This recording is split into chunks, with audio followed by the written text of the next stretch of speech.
mélange tous les sacs après. Et après, on mélange tout à la pelle. Malt, seigle et avoine. C'est à partir du mélange de ces 3 céréales que va être élaboré le fameux genièvre de Houle.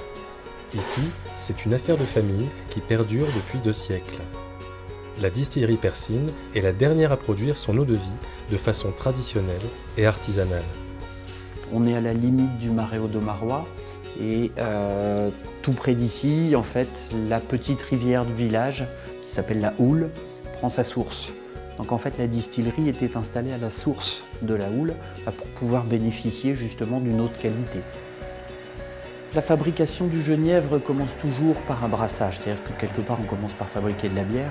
Pendant le brassage, on va avoir une phase de transformation de l'amidon en sucre, puis on rajoute des levures pour démarrer la phase de fermentation. À la fin de cette fermentation, on obtient donc l'équivalent d'une petite bière qui va titrer à 3 degrés d'alcool, et c'est ça qu'on va faire passer dans nos alambics pour commencer la distillation.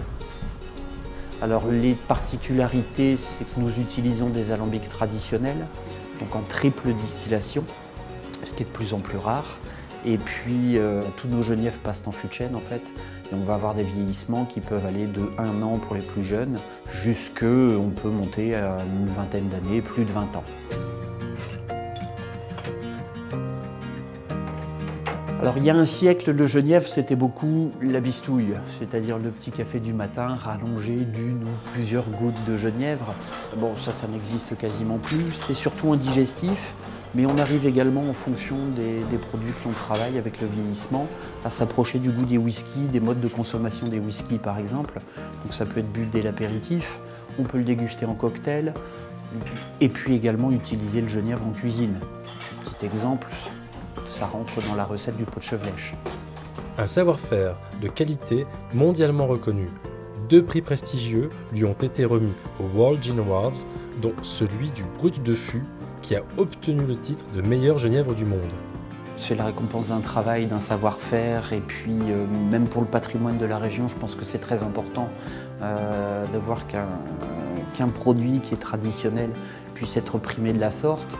Et c'est aussi la récompense d'une philosophie, la philosophie de la distillerie.